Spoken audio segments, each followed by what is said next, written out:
The Magical Pencil and the Heart of Gold.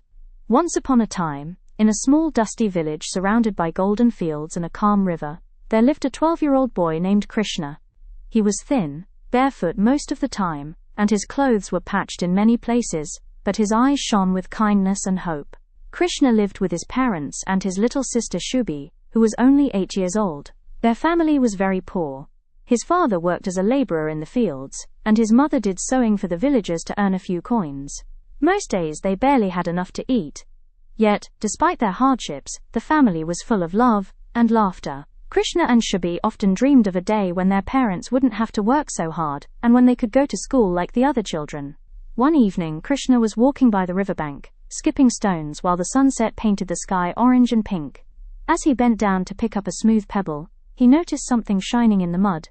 He brushed it off and found an old golden pencil, beautifully carved with tiny stars and swirls. Who could have dropped this, he wondered. He tried to draw a line on a nearby rock, and to his surprise, the line glowed bright and then disappeared. Krishna blinked in astonishment. Curious, he drew a small apple on the ground, and right before his eyes, a real apple appeared. His heart leapt. This pencil, it's magical. He ran home as fast as he could, shouting, "Ma! Baba! Shubhi, look what I found!" At first his parents didn't believe him. But when he drew a loaf of bread, and it appeared fresh and warm on their table, they were stunned. From that day on, their lives began to change.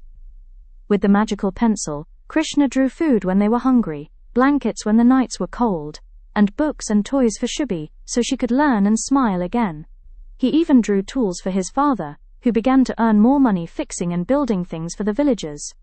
But Krishna never used the pencil selfishly. He shared what he created with others, giving food to hungry children and helping poor neighbors fix their homes. Everyone admired him for his generosity. However, not everyone was happy. In the same village lived a man named Raghu, their neighbor. Raghu was greedy and jealous by nature. He couldn't stand seeing the poor boy's family becoming happier and better off. One night, Raghu hid near Krishna's hut and spied on him. When he saw the magical pencil in action, his eyes widened with greed. "That pencil should be mine," he whispered. "With it, I can be the richest man in the world." The next morning, when Krishna went to the river, Raghu sneaked into their house and stole the pencil. When Krishna returned and found it missing, his heart sank. Shubhi began to cry. "Paya, what will we do now?" Krishna hugged her gently. "Don't worry, Shubhi. What's ours will come back to us if we stay honest and kind." Meanwhile, Raghu tried to use the pencil to draw gold and treasures. At first, everything worked, but soon, his greed grew uncontrollable. He drew mountains of gold, palaces, and jewels, more than he could ever need. But his greed made him careless. As he tried to draw an entire castle, the magical pencil began to glow too brightly, and suddenly vanished in a puff of smoke, along with all the fake riches he had created. The pencil had rejected him, for it only obeyed pure-hearted people. Raghu's greed left him with nothing but shame. The next day, Krishna found the magical pencil lying near his doorstep again, shining softly, as if it had found its way back home. He smiled and whispered, "You've come back, because you know I'll use you for good." This time Krishna used the pencil not only for his family but to improve the whole village. He drew a small school so that every child, including Shubhi, could study. He drew wells for clean water and tools so that farmers could grow more crops. The village flourished, and everyone respected Krishna for his wisdom and generosity. Years later, when Krishna grew up, he still kept the pencil, but used it only when truly necessary. He taught everyone that the real magic was not in the pencil itself, but in a kind and honest heart.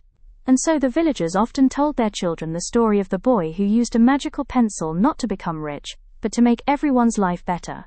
Moral of the story: true wealth lies not in what you have but in what you give. Greed destroys, but kindness multiplies magic. If you like my story, please like, comment and subscribe.